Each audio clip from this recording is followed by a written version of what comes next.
আমাদের মনে আছে ওই 3, 4, 5 আগস্টে আমাদের আমির সাহেব, সিনিয়র নায়েব আমির সাহেব কিভাবে মার্চ টু গণভবনের ঘোষণা দিয়েছিলেন। আনুপাতিক হারে নির্বাচনের দাবিতে আজকে বোধহয় কয়েকটি দল ব্যতীত সব দলই কিন্তু এই মঞ্চে ইতিমধ্যে হাজির হয়ে এই সংখ্যানুপাতিক নির্বাচনের পক্ষে তাদের দলীয় সমর্থন ব্যক্ত করেছে। আমরা পরিষ্কারভাবেই সংস্কার কমিশনকে বলতে চাই, সমাবেশ শুধু একটা দলের দেখেছেন, সবেমাত্র শুরু হয়েছে। ইসলামী আন্দোলন আজকে করেছে, 19 তারিখ জামাত করবে, তারপরে গণ অধিকার পরিষদ করবে। রাষ্ট্র সংস্কার এবং জন আকাঙ্ক্ষার বাস্তবায়নে সমস্ত রাজনৈতিক দলগুলো জনসমাবেশের মাধ্যমে এই সরকারকে তাদের সমর্থন দেখিয়ে দেবে। তাই আমরা বলতে চাই, কোন 2-1টি দলের উপরে ভিত্তি করে 2-1টি দলের কথায় সংস্কারের নকশায় পরিবর্তন আনা যাবে না। 2024 সালের ছাত্র জনতার অভ্যুত্থানের আমার সহযোদ্ধারা, আপনারা কেমন আছেন?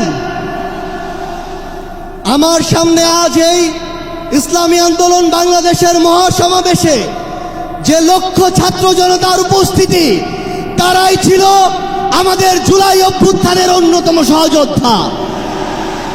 কে কি বলল সেটাতে আপনাদের আমাদের কিছু আসে যায় না।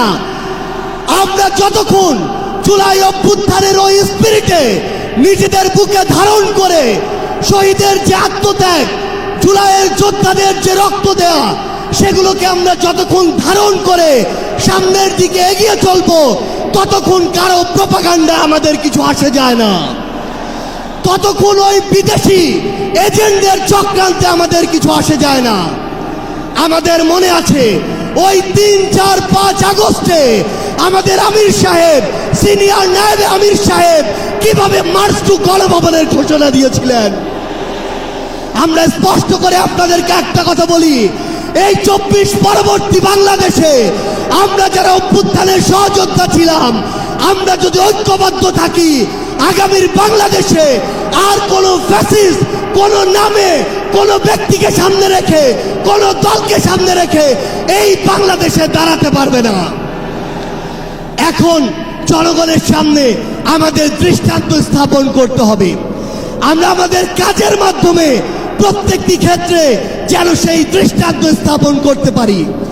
আজকে যখন আমি আসছিলাম, রাস্তার আশেপাশের প্রত্যেকটি মোড়ে আমার ইসলামী আন্দোলন বাংলাদেশের সহযোদ্ধারা ট্রাফিকিং এর কাজ করছে। এটাই হচ্ছে দৃষ্টান্ত যে আমরা কাজ করব, আমাদের রাজনৈতিক সমাবেশ করব, একই সাথে জনগণের যেন দুর্ভোগ না হয় সেটাও আমাদের মাথায় থাকবে। আমরা এর আগেও দেখেছি এই মাঠে প্রোগ্রাম হয়েছে, প্রোগ্রাম শেষ করে মাঠের প্রত্যেকটি ময়লাকে পরিষ্কার করা হয়েছে।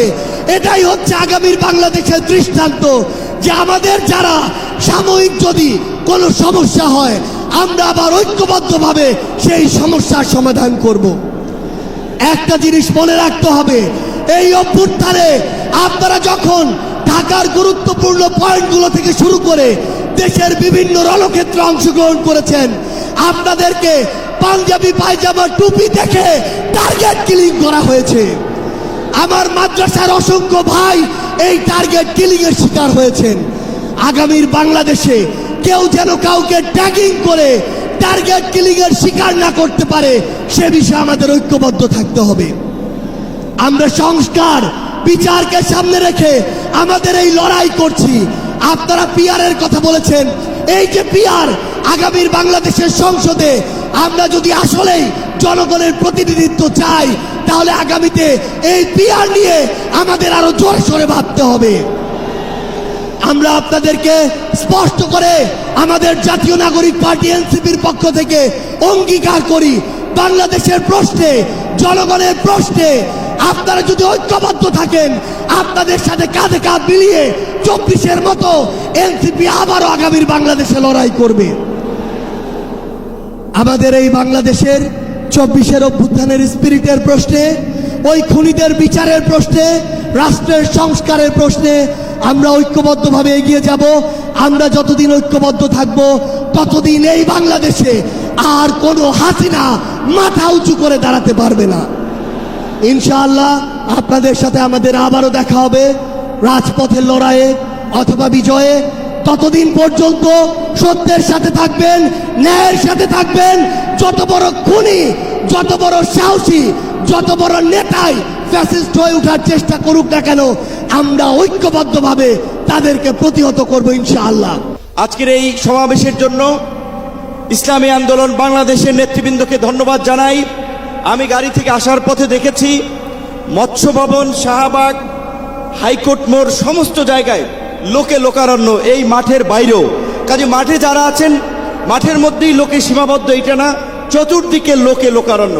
এরকম একটি সফল মহাসমাবেশ আয়োজনের জন্য ইসলামী আন্দোলন বাংলাদেশের সারা দেশের নেতৃবৃন্দকে গণ অধিকার পরিষদের পক্ষ থেকে অভিনন্দন এবং শুভেচ্ছা জানাই। অভিনন্দন এবং শুভেচ্ছা জানাই ইসলামী আন্দোলনের পীর সাহেবকে এবং তার সাথে অন্যান্য সিনিয়র নেতৃবৃন্দকে, যারা আজকের ইসলামী আন্দোলনের এই সমাবেশে বাংলাদেশের প্রায় সকল মত পথের রাজনৈতিক দলের নেতৃবৃন্দকে এই মঞ্চে একত্রিত করেছেন। এবং আজকের এই সমাবেশ অত্যন্ত সময়োপযোগী এবং কার্যকর বিষয়ের উপরে ভিত্তি করে নির্ধারণ করা হয়েছে। আপনারা জানেন, বাংলাদেশের 24-এর গণ অভ্যুত্থান পরবর্তী রাষ্ট্র সংস্কারের যে জন আকাঙ্ক্ষা তৈরি হয়েছে, শাসনতান্ত্রিক ব্যবস্থার পরিবর্তনের যে রাজনৈতিক এবং জন আকাঙ্ক্ষা তৈরি হয়েছে, সেই আনুপাতিক হারে নির্বাচনের দাবিতে আজকে বোধহয় কয়েকটি দল ব্যতীত সব দলই কিন্তু এই মঞ্চে ইতিমধ্যে হাজির হয়ে এই সংখ্যানুপাতিক নির্বাচনের পক্ষে তাদের দলীয় সমর্থন ব্যক্ত করেছে। আমরা পরিষ্কারভাবেই সংস্কার কমিশনকে বলতে চাই, সমাবেশ শুধু একটা দলের দেখেছেন, সবেমাত্র শুরু হয়েছে। ইসলামী আন্দোলন আজকে করেছে, 19 তারিখ জামাত করবে, তারপরে গণ অধিকার পরিষদ করবে। রাষ্ট্র সংস্কার এবং জন আকাঙ্ক্ষার বাস্তবায়নে সমস্ত রাজনৈতিক দলগুলো জনসমাবেশের মাধ্যমে এই সরকারকে তাদের সমর্থন দেখিয়ে দেবে। তাই আমরা বলতে চাই, কোন দু একটি দলের উপরে ভিত্তি করে, দু একটি দলের কথায় সংস্কারের নকশায় পরিবর্তন আনা যাবে না। আমি সংস্কার কমিশনে বলেছিলাম, দেশ স্বাধীনের পরে ডক্টর কামাল হোসেনরা বলেছিল, আমাদের নেতা শেখ মুজিব, আমরা তো তাকে দেখে সংবিধান নির্মাণ করেছিলাম, রচনা করেছিলাম, তাকে এম্পাওয়ার করার জন্য। আজকে সংস্কার কমিশনকে বারবার আমরা বলতে চাই, দু একটি দলকে প্রাধান্য দিয়ে বেশিরভাগ জনগণের আকাঙ্ক্ষার বিপরীতে গিয়ে কোন সিদ্ধান্ত বাস্তবায়নের দুঃসাহস দেখাবেন না। আনুপাতিক হারে নির্বাচন হলে সমস্যাটা কি? কোনো সমস্যা নাই। প্রধানমন্ত্রীর মেয়াদ 10 বছরের বেশি না থাকলে সমস্যা কি? আমরা অত্যন্ত যৌক্তিকভাবে এই কথাগুলো দফায় দফায় আলোচনায় তুলে ধরছি, কিন্তু এটা পরিষ্কার, সংবিধান এই সংস্কার জাতীয় ঐক্যমত্য কমিশন কেন জানি দু একটি দলের প্রতি পক্ষপাতমূলক আচরণ করছে। এই পিয়ার পদ্ধতি তাদের এজেন্ডায় বাদ দিয়ে তারা ঘুরাই দিল। পিয়ার থেকে উচ্চকক্ষ নিম্নকক্ষ চলে গেল। উচ্চকক্ষ নিম্নকক্ষ হবে নাকি সমগ্র নির্বাচন পিয়ারের ভিত্তিতে হবে, সেটি রাজনৈতিকভাবে আগে ঐক্যমতে পৌঁছাতে হবে। একই সাথে আমি আরো একটি কথা বলতে চাই, যারা পীর সাহেব সহ জামাতের নেতৃবৃন্দ তারাও বলছে, আমরাও বলছি, আজকে সারা বাংলাদেশের উপজেলা, পৌরসভা, সিটি কর্পোরেশনে স্থানীয় জনপ্রতিনিধি নাই। জনগণ চরম দুর্ভোগের শিকার হচ্ছে সেবা পেতে গিয়ে। সরকারের উন্নয়নমূলক কর্মকাণ্ড ব্যাহত হচ্ছে এবং 50 বছরের যে অভিজ্ঞতা, নির্বাচনের পরে রাজনৈতিক দলগুলো, এমপিরা মিলে, মন্ত্রীরা মিলে কেন্দ্র দখল করে তাদের নেতাদেরকে পুলিশ প্রশাসনকে দিয়ে জেতায়।